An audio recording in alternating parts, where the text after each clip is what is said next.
Hi, everyone. Thanks for tuning in to Digital PR Explained.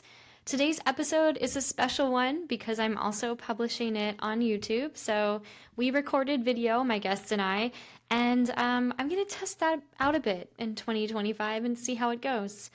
Okay, so in today's episode, I had the immense honor of interviewing a award-winning travel writer, columnist, author, and TEDx speaker, Sucheta Rawal. And she has written for outlets like CNN, Time Magazine, National Geographic, Travel and Leisure. And we're going to be dissecting an article that was inspired by a PR pitch. Sucheta kindly shared the PR pitch with me in advance, and we'll be walking through that in our conversation. So thanks for tuning in, and here is my discussion with Sucheta. Thank you, Britt, so much for having me. Absolutely. So today you kindly shared with us an article that you had written for Georgia Trend, and the title is Reimagining Disability in Hospitality, Mend Coffee and Goods. And we're going to be talking about how a pitch from a PR person, played a really key role in inspiring the story. And we'll also talk about how some of your advice for how PR professionals can craft standout pitches and build really strong relationships with journalists. So let's jump into the first question, if that sounds good. Sure. Can you first tell my listeners more about the article that you wrote and just give a little bit of an overview of it? Yeah, so this is a coffee shop here in Atlanta where I live, which I was not familiar with, and it is the first fully ADA compliant coffee shop, which, I think normally we don't even think about when we walk into businesses like restaurants, hotels, and coffee shops is this inclusive to people with disabilities.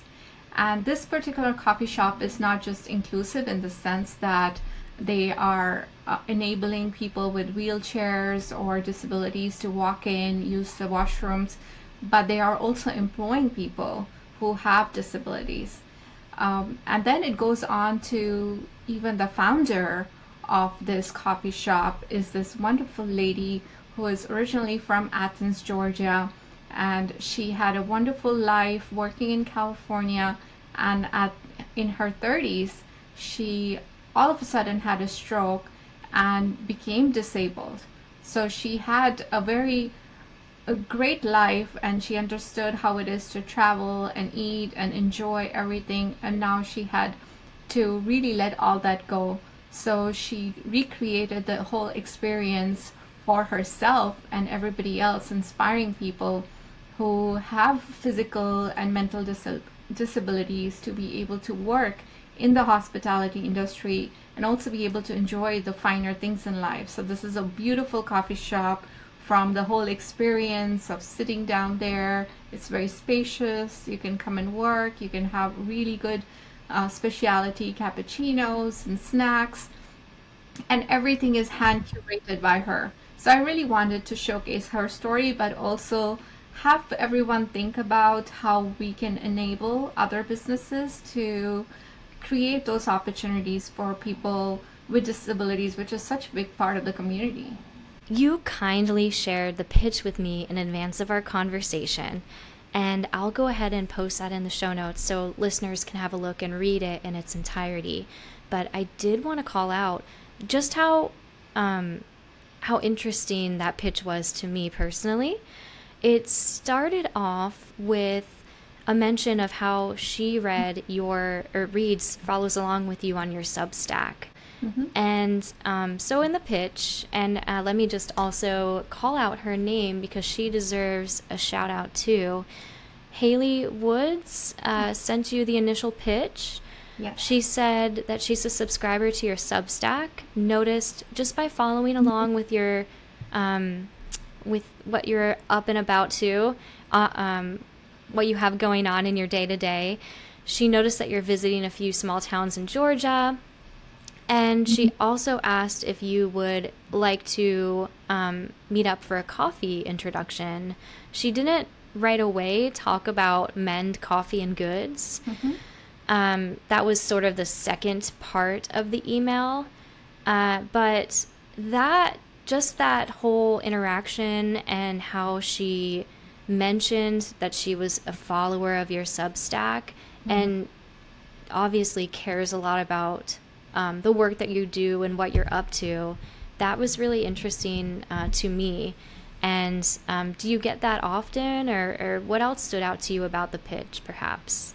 I don't get that often. So everybody seems to be so busy in their own worlds that they tend to send more press release kind of pitches, which is not a lot of times personalized.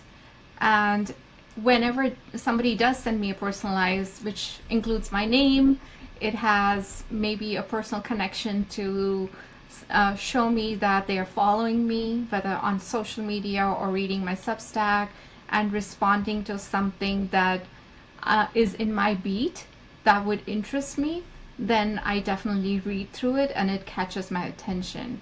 So in this case specifically, I felt like this particular PR person, Haley, she is following, I've never worked with her before, but she is following my Substack. She's trying understanding what kind of stories I would be interested in.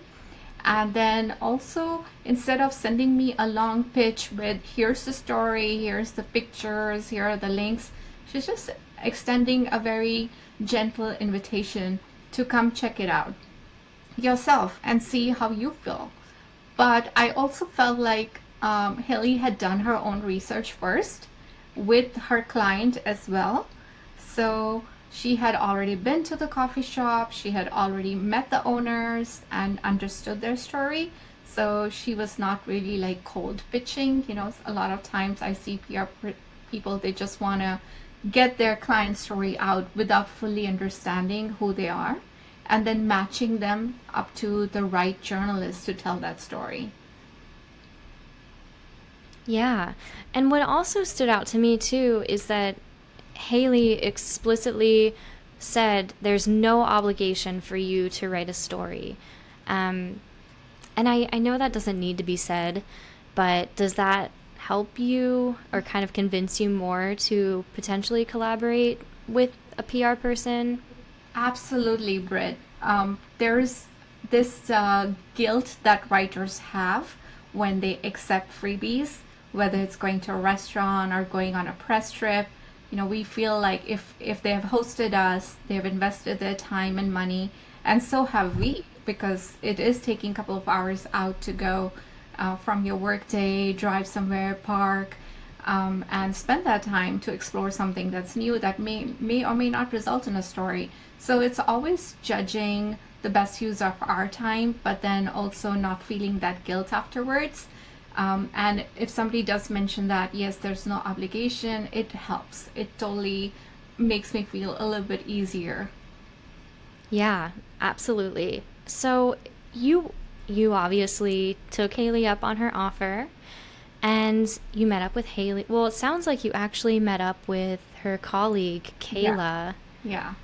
How did that go? And are there any takeaways that PRs can learn from that meetup? Yeah, so Haley is actually based in another city in Georgia, and Kayla happened to be here in Atlanta. So she asked to take me out to coffee and meet with me. The good thing was that first initial meeting was not pressing. It was not like, oh, here's an interview set up for you to interview the owners and do a story. So it didn't have any pressure. It was just like a casual chat. Come check out the coffee shop, order a cappuccino, grab a bite to eat. It was very casual, and we were just talking. And she was showing me around, here are some items that they stock that are all produced by other people with disabilities, and here's how the tables are laid out. And so just introducing me to it without having any pressure. A lot of times I've gone to restaurants where the chef comes out and says, what do you want to know? How can I help you? And I feel like, well, I wasn't prepared for that. I just came to get an initial experience and see what that leads me to. But by all means, come and say hello and maybe tell me about yourself. But I'm not ready with the interview. So that was how our first chat went. And then when I came back, she sent me, these are like 5 headlines that you could use from the story. And then I really thought about it. Then I reached out to my editor. And it was actually for 2 magazines, not just Georgia Trend. There's another story that is about to come out next month for Good Grit. And I shared that. And then following it, I went back to the coffee shop. And this time I met with the owners. I asked that we have a quiet space where we can do an interview. And we would sit for half an hour and I could record my interview with her. And then that way, I can also write a more formal as told to story. So it's been not just one step, but maybe like 3 different steps of getting this story out. But I'm really happy with how it came out. Absolutely. I think it's a really unique story too. And it sounds to me, I'm curious actually, going back to the follow-up email and picking apart that. So Kayla, after you met in person the initial time, she sent a follow-up email, and as you mentioned, she included headline examples or story ideas. Yeah. How did you feel good about those? And it sounds like you appreciate those, but am I misinterpreting that? Oh, absolutely. I definitely appreciate the PR person taking the initiative to come up with some leading ideas that I can pitch to my editors, and also some things that have not been written about. So it's not like headlines that have already been used, so I don't have to research first, go on Google and, what has been written about this coffee shop or what titles have already been used, because then I cannot post that. So I definitely take any guidelines and tips on that. It helps me do my job easier. And I published like 72 articles last year. So imagine the amount of time I dedicate to each story. In this case, I went out to the coffee shop twice. I had interviews with them, and anything that the PR person can do to help me with that process, it's greatly beneficial. Yeah, and on that note, did they send images that you were welcome to use, or did you take those yourself? I did a combination of both. So I did meet up with the owners and I took a couple of images, but those are just okay. So I did ask in the follow-up after my interview to get some professional headshots and images off the restaurant when it's not crowded with a lot of people, and they were able to provide that fairly quickly. Very nice. I'm a huge advocate for I sound like a broken record too, but telling or advocating for PRs to help journalists do their jobs better, well, not better, but help journalists do their jobs, be a helpful human. And this is the perfect example of how that went a really long way. It does sound like that was kind of not the bait and switch, but what encouraged you to move forward with the story and take time out of your super busy schedule to highlight Mend and Goods. Am I saying that name correctly? Yeah. Mend Coffee and Goods.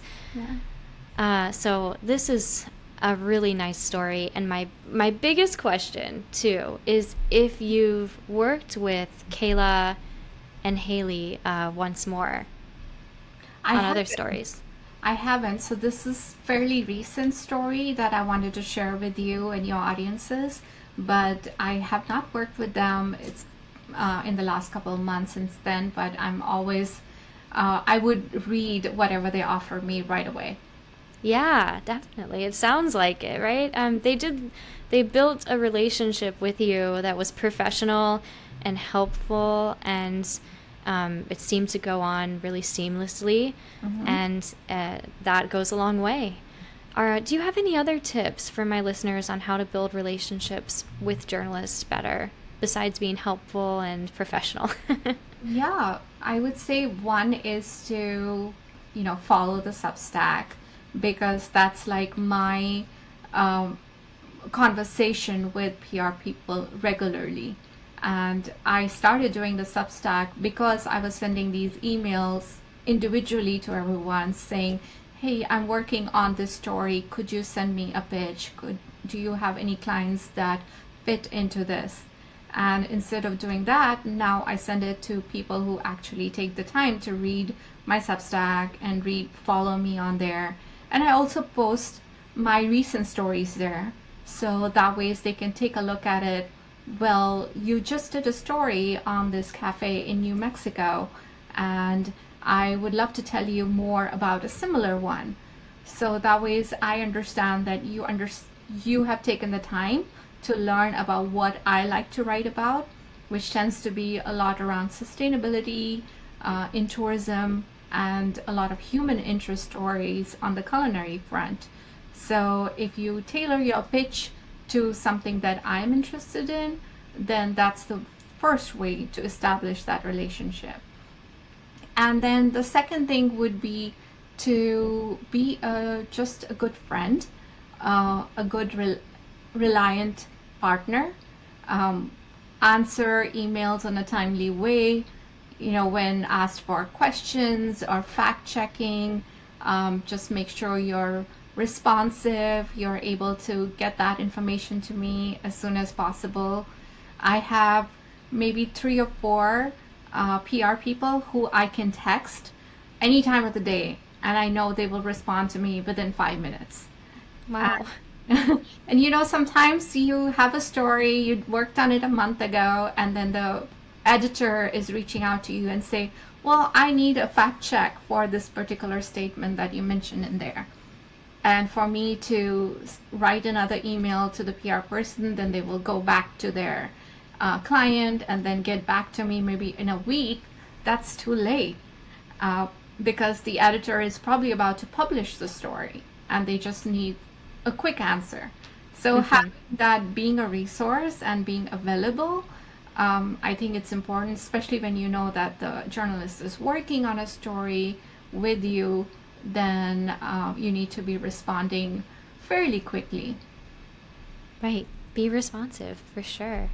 Well, those are all very helpful tips. I will link to your Substack in the show notes, and in case people want to go and look for it, the name is Sucheta's Media Substack. Thank you so much for joining me on Digital PR Explained. I'm so gracious of your time. Thank you so much for having me, Britt.